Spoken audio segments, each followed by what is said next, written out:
that is Scotland's choice. Thank you. I'll open up for some questions. I'll take Glenn Campbell from the BBC. Anas Sarwar, just spell out why you want change and why you think that will end what you call distraction. Wouldn't it just plunge your party and the country into further chaos as a new leader is sought? I think the reality is, Glenn, that there are so many achievements of a UK Labour government, so many good things that are happening across our country. But if you ask people, they can't see them and they can't hear them because the leadership in Downing Street has become a huge distraction. And I've had to think about my own priority, and my own priority, my first loyalty, is to Scotland. And Scotland needs to fundamentally take the opportunity for change in Scotland in 3 months' time. But who do you want to replace Keir Starmer? And if that let me be a leadership contest, won't that cause months of chaos? Let me be really clear. I am not supporting or backing any alternative or any candidate. This is not about MPs versus MSPs. This is about what is right for Scotland. And it is for the UK Cabinet, it is for Downing Street, it is for the UK Labour Party to decide any process, any timeline, and what comes next. Colin Mackay from STV. You told me on Thursday you thought that Keir Starmer would still be Prime Minister come the election in May. What's changed since Thursday? Well, what I said to you, Colin, was that yes, he could, but we needed answers. And I think, to be honest, the answers and the issues are much broader now. There have been too many incidences where the wrong judgment calls have been made. There have been too many mistakes, and that is distracting from the vital work of government.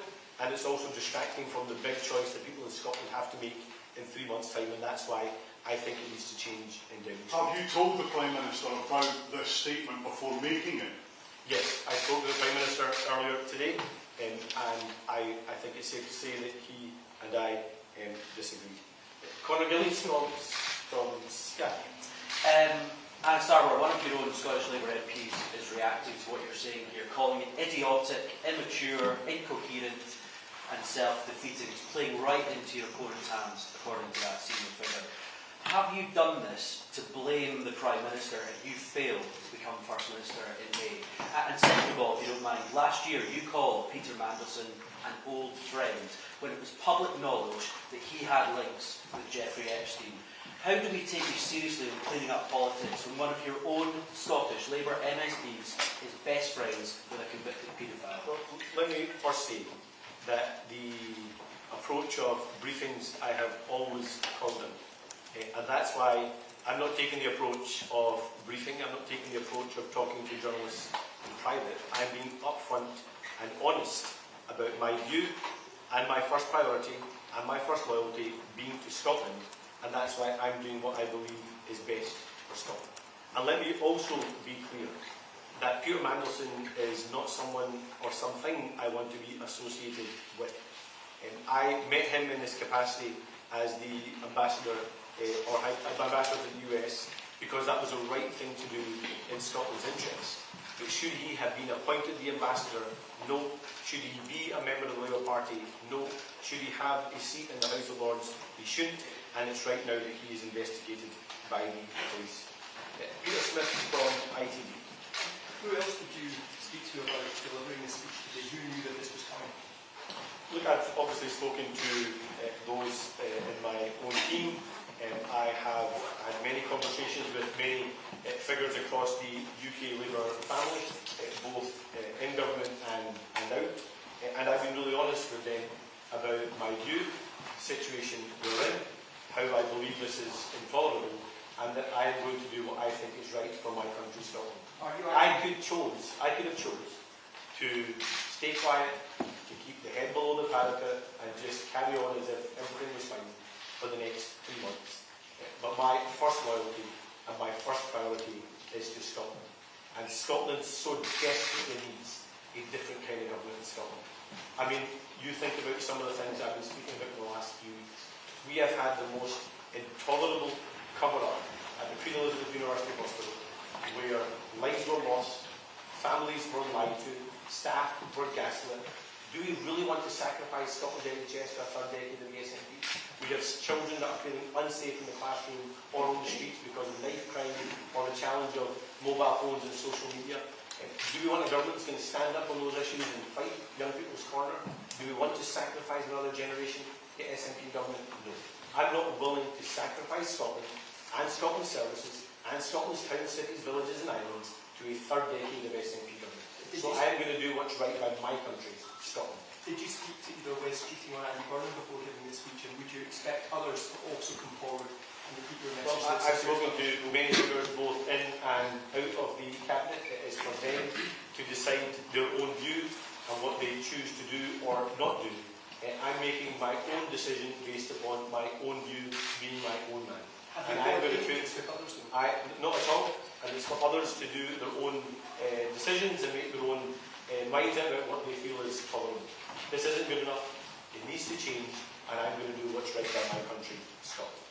Catherine from Transport. Is your position anyone is better than Keir Starmer?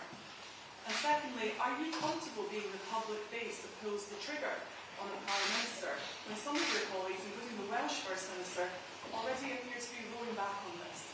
Well, first of all, as I said, I'm going to do what I think is right by my country, Scotland. This is not a coordination. I'm not speaking to others about what they do or don't do. That is for other people to decide. Ultimately, it's for those in number 10, those around the Cabinet table and those in the UK Labour Party to decide what happens next, the process, the timeline, or who comes next. That's not a matter for me. The only job that I'm concentrating on is making sure that we change the government here in Scotland, remove John Swinney and the SNP from office so we can take a different approach here in Scotland. If this was wrong, will you resign if Keir Starmer doesn't step down? I am standing to be Scotland's First Minister and be open about my view. I can choose to keep my view a secret. I can choose to brief in private. That's not the approach I take. I'm doing what I think is right. I'm doing what I believe is my first priority and first loyalty to my country, Scotland. And I'm being my own man, making my own decisions. It's for other people to decide their own view. I'll take Paul from the Daily Record. You've always had a relationship with the Prime Minister, so how did he respond when you told him what you're going to do today? And is it possible for you to win the election if he stays in post? Well, let me first of all say that there's probably no one in Scottish politics that's had a better relationship with Keir Starmer or a closer friendship with Keir Starmer than I have. He is someone that I have campaigned alongside, worked alongside for the last 5 years in my role as leader, someone that I campaigned ferociously for to make sure we could get rid of a Tory government, and someone who I have supported in the last 18 months. So does this cause me personal hurt and pain? Of course it does. This man is someone that I regard as a friend and who I have a certain level of loyalty to. But my first priority and my first loyalty has to be to my country, Scotland. And that's the decision I have made. In terms of the election on the 7th of May, the two candidates for First Minister are me and John Swinney. And that's the choice people have in Scotland. A third decade of the SNP, with all the failure that we have seen, or a First Minister that's going to put Scotland first, Scotland's towns, cities and villages first, and Scotland's NHS and public services first. That's the platform I'll be standing on, and that's what I hope to persuade people of over the next 3 months. Mark from the Sun. Oh, sorry, Mark. Let's see you there. Going back to what you just said about your knowledge from Peter Mandelson, you describing that tweet as your old friend. So it's not like you just met on that one occasion as ambassador. So how long have you known Peter Mandelson? How long have you known about the links to Jeffrey Epstein? And why did you demur when you were asked to meet him on the steps? And to go back to the other question, if Keir Starmer stays, will you go? So I have known Peter since around 2021. I obviously spoke to him in Washington when I was there to defend and protect Scotland's interests, partly through Cartwheat, partly through the negotiations at the US-UK trade deal and all the importance that has for our country. I didn't appoint him US ambassador, he was appointed as US ambassador, and it was right that I had those conversations with him to protect Scotland's interests. But is that something, someone that I want to be associated with? No.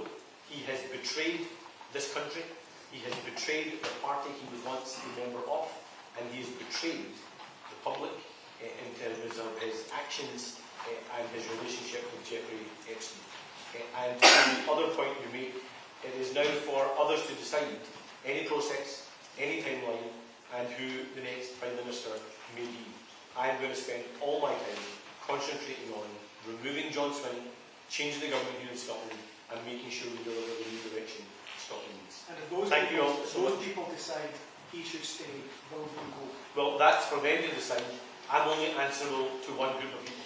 That's the people of Scotland. That's who I serve. That's who I stand for. That's who I'm campaigning for. And that's the people I want to deliver for. I only have one relationship and one loyalty that matters most to me, and that's to Scotland. Thank you.